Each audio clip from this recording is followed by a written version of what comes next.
नमस्कार जी, good morning. मैं हूं आशुतोष। आप देखना शुरू कर चुके हैं डायनामिक इम्पल्शन। आज के इस वीडियो में बात होगी 21 जुलाई 2026 के करंट अफेयर्स की। You all guys know it very well कि हम रोज़ सुबह 6 बजे लाते हैं करंट अफेयर्स। पूरे दिन की ताज़ा खबरें, पूरे दिन के ऐसे समाचार जो आपके एग्ज़ाम पॉइंट ऑफ व्यू से बहुत ज़्यादा इंपॉर्टेंट रोल प्ले करते हैं, वो सब आप तक पहुंचाने का दायित्व है हमारे पास में। ये शुरू करते हैं आज के इस वीडियो को आज की पहली जानकारी के साथ। अंत तक जरूर जुड़े रहिएगा। देखते हैं पहली जानकारी को। भारत विश्व व्यापार संगठन के मत्स्य पालन सब्सिडी समझौते में शामिल हुआ है। भारत ने हाल ही में अपने स्वीकृति का दस्तावेज जमा करके विश्व व्यापार संगठन के मत्स्य पालन सब्सिडी समझौते का पक्षकार भारत अब बन गया है। इस समझौते के लिए स्वीकृति दस्तावेज जमा करने वाला भारत 123वां WTO सदस्य देश बन गया है। मत्स्य पालन सब्सिडी का समझौता जून 2022 में जेनेवा में आयोजित 12वें विश्व व्यापार संगठन मंत्री स्तरीय सम्मेलन में अपनाया गया था। ये समझौता समुद्री वन्य मछली पकड़ने और संबंधित गतिविधियों से जुड़ी सब्सिडी को कवर करता है। इसमें जलीय कृषि और अंतर्देशीय मत्स्य पालन को शामिल नहीं किया गया है। राइट, तो मतलब जलीय कृषि को और अंतर्देशीय मत्स्य पालन को शामिल नहीं किया है। जो हमारी समुद्री वन्य मछली पकड़ने और इससे संबंधित गतिविधियां हैं उनको इस सब्सिडी में शामिल किया गया है।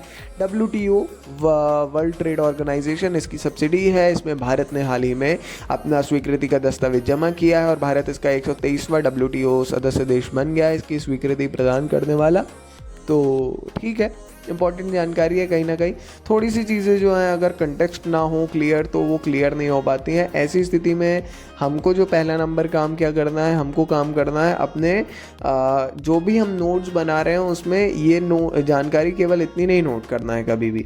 इसके आगे बढ़ करके हमको प्रॉपर कंप्लीट जानकारी नोट करना है। इस चीज़ को आप लोग ध्यान रखिए, है ना, कि क्या है कैसे है ये सारी चीज़ें। बढ़ते हैं आगे, देखते हैं अगली जानकारी। दिल्ली ने हाल ही में वाहन नवीनीकरण के लिए परिवर्तन योजना को मंजूरी दे दी है। दिल्ली सरकार ने परिवहन, वायु प्रदूषण और नेटवर्क उत्सर्जन को कम करने के लिए वाहन परिसंपत्तियों के त्वरित नवीनीकरण और प्रोत्साहन कार्यक्रम को मंजूरी दी है। ये योजना दिल्ली NCR में वाणिज्यिक वाहनों के लिए केंद्र समर्थित वाहन स्क्रैपेज और प्रतिस्थापन कार्यक्रम है। परिवर्तन योजना को केंद्रीय मंत्रिमंडल ने 3 जून 2026 को 9,585 करोड़ रुपए के कुल परिव्यय के साथ मंजूरी दी थी।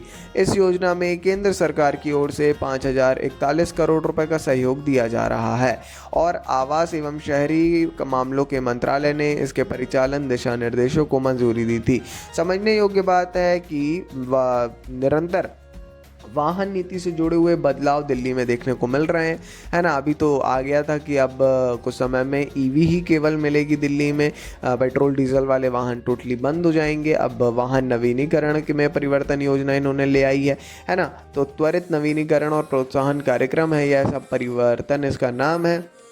तो थोड़ा सा इसके बारे में भी आप जान लीजिएगा। ज़्यादा कुछ ऐसा जानने योग्य वैसा बहुत ज़्यादा वो नहीं है, इसमें कंटेक्स्ट वगैरह पीछे ऐसा कोई भी जानकारी नहीं है जो आपको बहुत ज़्यादा कनेक्ट करे। ठीक है, करंट न्यूज़ के हिसाब से पर्याप्त जानकारी है। आगे बढ़ते हुए देखते हैं अगली जानकारी को।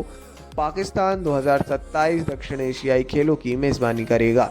हाल ही में ऐसी घोषणा हुई है कि 23 मार्च से 31 मार्च 2027 तक 14वें दक्षिण एशियाई महासंघ खेलों की मेज़बानी पाकिस्तान करेगा। इसे आधिकारिक तौर पर 14वें दक्षिण एशियाई खेल कहा जाता है। ये बहुखेल आयोजन लाहौर, इस्लामाबाद और फैसलाबाद में आयोजित किया जाएगा और इसमें 8 दक्षिण एशियाई देशों के 3,500 से अधिक एथलीटों के 27 खेल में प्रतिस्पर्धा करने की उम्मीद है। दक्षिण एशियाई खेल जो है दक्षिण एशिया के देशों के बीच एक क्षेत्रीय बहुखेल आयोजन है जो ओलंपिक परिषद के अंतर्गत आयोजित किया जाता है, जो खेलों की शासी निकाय है ओलंपिक परिषद, है ना। तो थोड़ा सा इसके बारे में जान सकते हैं। भारत का क्या टेक है बताएंगे उसके बारे में आगे, है ना। तो जान लीजिएगा यार, थोड़ा सा आप पढ़ सकते हैं इसके बारे में कि दक्षिण एशियाई खेल क्या है। कब से चल रहा है ये तो हमने बता ही दिया कि ये ओलंपिक परिषद के ही द्वारा जो आयोजित किया जाता है, ठीक है ना। तो ठीक है, चलिए बढ़ते हैं आगे, देखते हैं हम अगली जानकारी को। खैर ये एक इम्पॉर्टेंट जानकारी है, तो स्पोर्ट्स की नज़र से भी, आईआईटी की नज़र से भी एक इम्पॉर्टेंट जानकारी है, ज़रूर इसके बारे में पढ़ भी लीजिएगा, है ना। आगे बढ़ते हुए देखते हैं हम आज की अगली जानकारी को। अगली जानकारी एनएसई ने सेबी, एनएसई यानी क्या, राष्ट्रीय stock exchange, national stock exchange ने सेबी द्वारा विनियमित तिजोरियों द्वारा समर्थित इलेक्ट्रॉनिक स्वर्ण रसीदें लॉन्च की हैं। इलेक्ट्रॉनिक गोल्ड रिसिट्स जो हैं ये एनएसई ने सेबी द्वारा निगरानी किए जाने वाले वॉल्ट प्रबंधकों द्वारा समर्थित इलेक्ट्रॉनिक गोल्ड रिसिप्ट्स में व्यापार शुरू करने की पहल कर दी है। इससे भारत के बुलियन बाजार का आधुनिकीकरण हुआ है।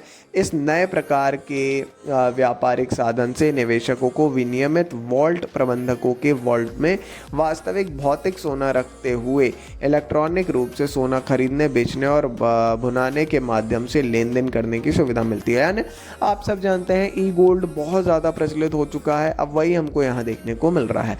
इलेक्ट्रॉनिक गोल्ड रिसीट्स जो हैं ये स्टॉक एक्सचेंजों में कारोबार की जाने वाली प्रतिभूतियां हैं, जैसे एक नोट एक प्रतिभूति है, सिक्का एक प्रतिभूति है, शेयर है, वैसे ही ये भी। तो सेबी की देखरेख में जो तिजोरी में रखे गए सोने के स्वामित्व को ही सुरक्षित कर देती है। तो एक अच्छा, एक बड़ा परिवर्तन होगा कहीं ना कहीं। देखते हैं इसमें क्या रिएक्शन हमको आगामी समय में देखने को मिलेंगे। बात लंबे समय से चूँकि चल ही रही थी, तो कुछ ऐसा मतलब बहुत ड्रास्टिक चेंज नहीं माना जाएगा। आगे बढ़ते हुए, जेम्स ग्रे को लोकार्नो करियर पार्डो पुरस्कार प्राप्त होगा। अमेरिकी फिल्म निर्माता हैं, नाम है इनका जेम्स ग्रे। इनको स्विट्ज़रलैंड के लोकार्नो में आयोजित 79वें लोकार्नो फिल्म महोत्सव में पार्डो अल्ला कैरियरा पुरस्कार से सम्मानित किया जाएगा, जिसे मानद कैरियर पार्डो पुरस्कार भी कहा जाता है। पुरस्कार समारोह 9 अगस्त 2026 को स्विस शहर में ओपन एयर स्क्रीनिंग स्थल पियाज़ा ग्रांडे में आयोजित किया जाएगा। लोकार्नो फिल्म महोत्सव एक वार्षिक अंतर्राष्ट्रीय फिल्म महोत्सव है जो दक्षिणी स्विट्ज़रलैंड के टिसोनो कैंटन में स्थित लोकार्नो शहर में आयोजित किया जाने वाला है। ज़रूरी जानकारी थी थोड़ी सी, है ना, तो अच्छी बात है, पढ़ लिया आपने इसको भी। देखते हैं अगली जानकारी, बढ़ते हैं हम आगे। भारत ने अंतर्राष्ट्रीय रसायन विज्ञान ओलंपियाड 2026 में 4 स्वर्ण पदक जीते। 2026 में आयोजित भारत ने हाल ही में जो आयोजित किया गया था अंतर्राष्ट्रीय रसायन विज्ञान ओलंपियाड, इसमें केमिस्ट्री का ये ओलंपियाड था। इसमें 2026 में इतिहास रचते हुए 4 स्वर्ण पदक जीते हैं। और आपको बताएं, वैश्विक रसायन प्रतियोगिता में सभी प्रतिभागियों को ये उपलब्धि दिलाने वाला भारत पहला देश बन गया। जितने प्रतिभागी गए थे 4, तो चारों को ही गोल्ड मिला। बड़ी बात है यार बहुत। तो ये भव्य आयोजन 10 से 19 जुलाई 2026 तक उज़्बेकिस्तान के ताशकंद में आयोजित किया गया था, जिसमें 93 देशों के रिकॉर्ड 363 छात्रों ने भाग लिया। भारतीय टीम के प्रत्येक सदस्य ने स्वर्ण पदक जीता, जिससे भारत ने चीन, वियतनाम और व्यक्तिगत प्रतिभागी समूह भी रूस जैसे देशों के साथ समग्र पदक तालिका में पहला स्थान प्राप्त किया। बहुत इंपॉर्टेंट जानकारी है, वैश्विक स्तर पर एक बहुत बड़ी उपलब्धि भारत के युवाओं, भारत के छात्रों ने प्राप्त की है। 4 स्वर्ण पदक अपने नाम दर्ज करवाए हैं। तो ऐसे ओलंपियाड निरंतर जारी होते हैं। अब ये क्वेश्चन बहुत इंपॉर्टेंट हो गया, मतलब ये जानकारी बहुत ज़्यादा इंपॉर्टेंट अपने आप में हो गई भाई, क्योंकि सीधे तौर पर आपको नज़र आ रहा है कि एक बड़ा मतलब कहीं ना कहीं एक बड़ी उपलब्धि भारत ने हासिल की है। अब ऐसी दृष्टि से ही आपको ये दिमाग लगाना होगा कि जानकारी ज़रूरी है और पढ़ना है। चलिए जी, ये थी आज के इस वीडियो की अंतिम जानकारी। खैर, अपन मिलेंगे कल ऐसी ढेर सारी जानकारी के साथ। एक बार फिर नोट्स बनाते चलिए, रिवीजन इज़ द की, तो रिवीजन ज़रूर करिए। अपन मिलेंगे कल सुबह 6 बजे ऐसी जानकारियों के साथ। नमस्ते जी, डायनामिक इम्पल्शन।